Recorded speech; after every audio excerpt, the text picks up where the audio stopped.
La principale différence entre le toi d'aujourd'hui et le toi qui aura accompli l'ensemble des projets et l'ensemble des rêves que tu as aujourd'hui est probablement uniquement la capacité de toi du futur à avoir les compétences pour obtenir les choses que tu souhaites obtenir.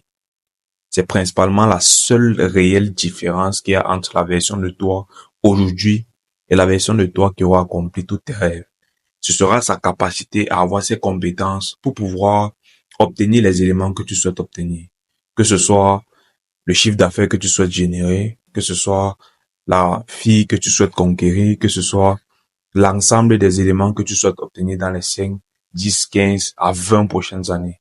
Si aujourd'hui on te donne toutes les compétences nécessaires pour pouvoir acquérir tous ces éléments, alors tu réalises tes rêves. C'est la raison pour laquelle avoir une méthodologie très structurée et surtout très puissante pour pouvoir acquérir une nouvelle compétence est probablement l'un des éléments qui vous permettra de vous rapprocher le plus rapidement possible de vos objectifs. Et donc, dans cette vidéo, je vais partager avec vous la méthode que j'utilise pour pouvoir acquérir le plus rapidement possible les compétences les plus difficiles à acquérir.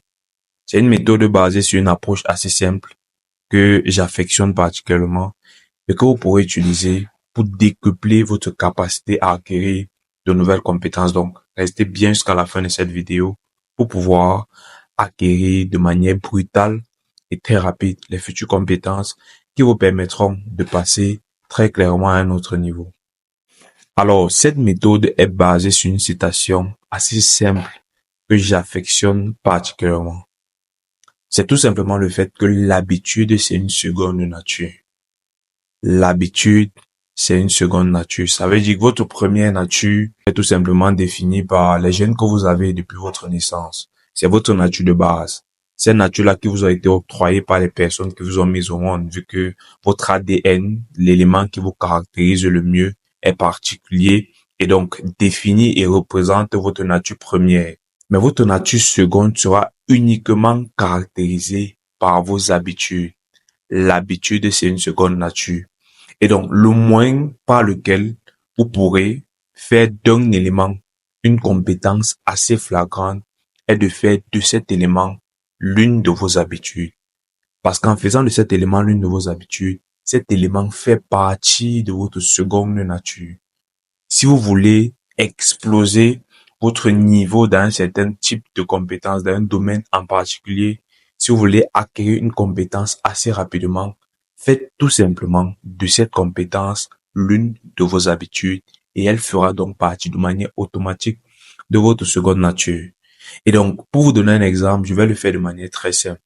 Alors, actuellement, dans le cadre de mes objectifs à moyen et à long terme, l'anglais est l'une des compétences que je suis obligé d'acquérir. Je rappelle que pour le moment, je suis en Afrique francophone, mais très vite, déjà actuellement, la plupart de mes collaborateurs les plus stratégiques, la plupart de mes partenaires les plus stratégiques ne parlent que anglais principalement, en dehors de leur langue d'origine, vu que l'anglais est la langue la plus parlée dans le monde.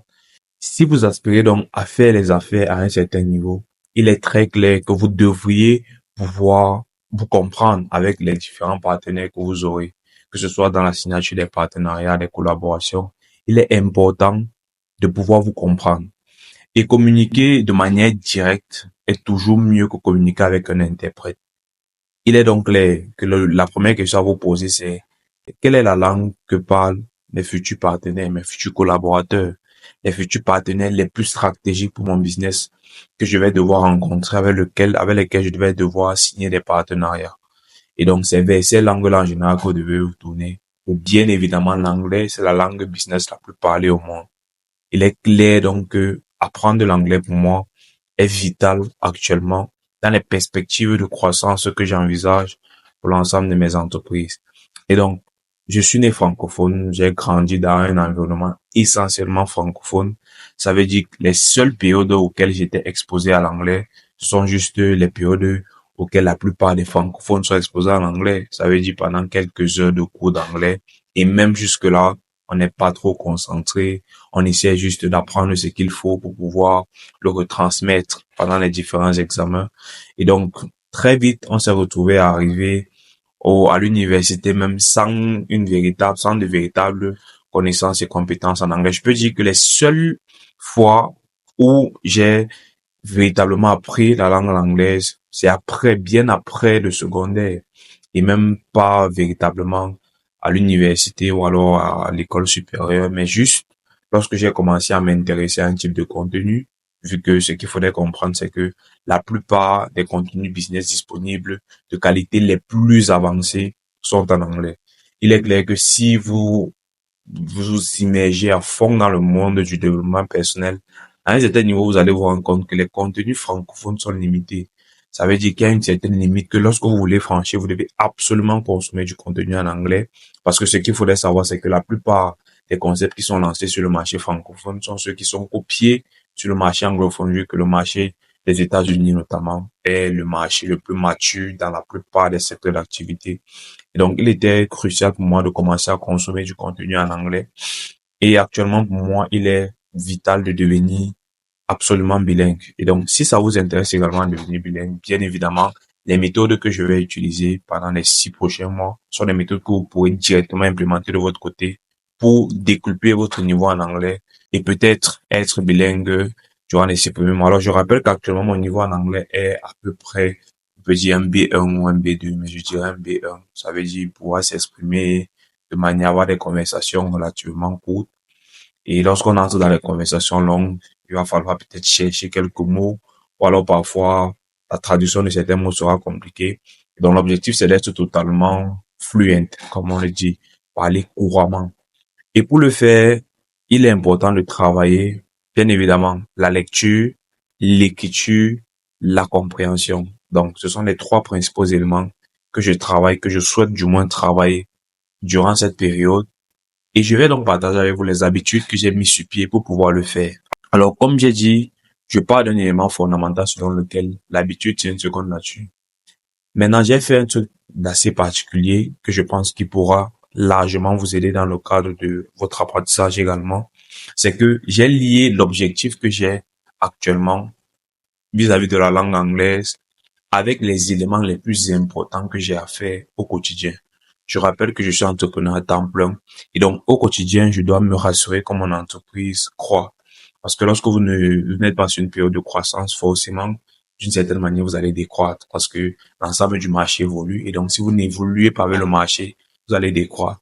Et donc les principaux éléments de croissance, du moins que j'explore en ce moment, sont de la croissance pure et dure, c'est-à-dire comment multiplier, décupler votre chiffre d'affaires et l'amélioration des stratégies marketing qu'on utilise déjà. Et donc la première habitude que j'ai instaurée, c'est la lecture des livres uniquement en anglais. Et les livres qui traitent des thématiques dont j'ai besoin pour la croissance de mon entreprise. Vous voyez que là, je fais 2 choses qui sont extrêmement puissantes. J'associe un objectif d'apprentissage actuel avec mes obligations quotidiennes qui sont celles d'acquérir des compétences qui me permettent de croître mon entreprise. Ce qui fait que le premier livre que j'ai choisi, c'est Crushing It de Gary Vee. Pour ceux qui le connaissent, c'est un puissant créateur de contenu américain. Et donc, dans ce livre, il présente en gros les tips que vous pourrez utiliser pour améliorer déjà votre communication sur les différents réseaux sociaux et ce qu'on appelle le PAC, plateforme en culture, qui vous permet de maîtriser déjà la culture des différentes plateformes et de pouvoir donc améliorer votre communication digitale. Et donc, ce livre, il est clair que les apprentissages de ce livre, je vais directement l'utiliser pour l'implémenter dans la communication de mon entreprise. Donc, il est fondamental pour moi de l'apprendre.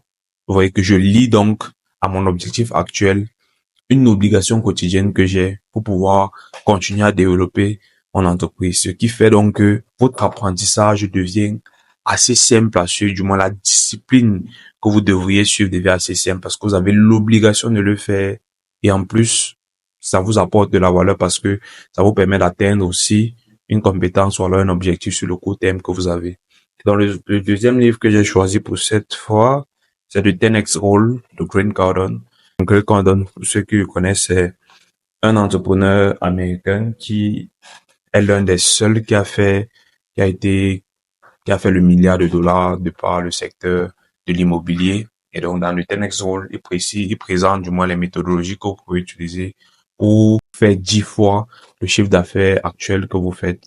Et donc, ce sont donc les deux livres que j'ai sélectionnés pour cette fois. L'objectif, c'est de les terminer assez rapidement pour pouvoir déjà mettre en pratique tout ce qui est comme apprentissage à l'intérieur dans mes actions quotidiennes, dans le cadre de la croissance de ma structure, mais aussi pour me permettre d'apprendre assez facilement l'anglais vu que j'ai l'obligation d'avoir ces compétences non seulement pour moi, mais aussi pour le cadre de la croissance de mon entreprise. Donc, je pense que ça, c'est l'un des éléments que vous pouvez utiliser pour rendre tout apprentissage en réalité facile parce que une obligation quotidienne est liée à une volonté d'apprentissage, ce qui rend simple l'apprentissage. Donc, ça casse les barrières, ça évite la procrastination parce que si vous procrastinez, votre entreprise ne croit pas. Et si votre entreprise ne croit pas, ça attaque directement vos finances personnelles aussi. Donc, je pense que c'est un moyen que vous pouvez utiliser pour acquérir de manière très simple une compétence, même quand elle est très compliquée. Bien sûr, je ne vais pas que lire des livres en anglais. J'ai également l'obligation d'écouter au moins 15 à 20 minutes d'un contenu anglo-saxon et principalement des podcasts en anglais. Je les analyse également et écris un texte. Et ceci, c'est donc la fiche de suivi quotidienne que je vais utiliser. C'est vrai que je suis allé un peu hardcore avec 50 pages que je dois lire chaque jour en anglais, 15 à 20 minutes d'écoute, parler également, écrire un texte. Mais ce n'est pas ça le plus important. L'élément le plus important après ce process que vous avez mis sur pied, c'est la discipline. Ce sera votre capacité à le faire chaque jour. Parce que le talent s'arrête en réalité lorsque la discipline commence. Et le meilleur moyen d'apprendre une compétence, une fois que vous avez mis sur pied le process, c'est de le faire chaque jour pendant le nombre de temps qui sera nécessaire. Ne vous concentrez pas forcément sur la grandeur de ce que vous devez faire chaque jour. Parce que là, dans mon cas, c'est vrai que je vais toujours hardcore au niveau des objectifs. J'ai mis 50 pages à lire par jour. Mais en réalité, même si c'est une seule page, mais que vous lisez chaque jour, même si c'est un seul nouveau mot que vous apprenez chaque jour, vous verrez que l'effet cumulé va faire le reste. Vous allez vous rendre compte qu'au bout de 6 mois, 1 an, 36 mois, vous serez une machine dans la compétence que vous voulez acquérir. Donc là, j'ai pris le cas de l'anglais parce que c'est ce que je fais actuellement. Je viens juste à peine même de structurer ce process. Mais vous pouvez le faire pour n'importe quelle compétence que vous souhaitez obtenir. Si vous voulez être bon en oratoire, vous choisissez juste les bonnes actions à mener pour être bon en oratoire. Peut-être écouter un contenu en oratoire chaque jour, faire le récapitulatif et ressortir un élément, un apprentissage principal à appliquer après. Parce que le plus important, ce n'est pas la consommation. Le plus important, c'est l'action. C'est comment est-ce que vous allez utiliser cette compétence-là après, du moins cet apprentissage-là après, pour l'intégrer dans votre quotidien, pour l'intégrer dans vos routines, pour l'intégrer dans vos habitudes, parce que l'habitude, c'est une seconde nature. Donc, voilà le moyen par lequel je pense que vous pouvez acquérir n'importe quelle compétence que vous voulez et très clairement, apprendre à acquérir de nouvelles compétences est la compétence, the compétence qui fera la différence entre les personnes qui auront un gros niveau de succès et les autres, très clairement. Donc, si vous voulez exposer l'ensemble de vos objectifs, je pense que c'est un levier puissant que vous pouvez utiliser, celui de l'apprentissage et celui de la discipline. Donc, j'espère donc que cette vidéo vous permettra peut-être d'améliorer surtout votre niveau d'acquisition des compétences et que vous pourrez acquérir donc les compétences qui vous feront exploser vos objectifs. Donc, si elle vous aura été apporté une infime valeur, n'hésitez pas à vous abonner et surtout à laisser un commentaire pour qu'on puisse toujours améliorer la qualité de contenu. Donc, partage avec vous sur cette chaîne mon processus et l'ensemble des tips que je pense pourront vous aider. Et un dernier tip, c'est que je vous conseille beaucoup de lire les livres physiques plutôt que les livres numériques. Je pense qu'on est beaucoup trop exposé au numérique. Et donc, lire les livres physiques, si vous avez inclus la lecture dans vos habitudes, dans vos routines d'apprentissage, je pense que les livres physiques vous aideront grandement plus que les livres numériques. Et je rappelle que la lecture a changé ma vie. Et si vous n'avez pas encore essayé, elle changera peut-être la vôtre. Donc, je vous dis donc à très bientôt dans une prochaine vidéo. N'hésitez pas à vous abonner, à laisser un commentaire. C'était Donald. On en sort.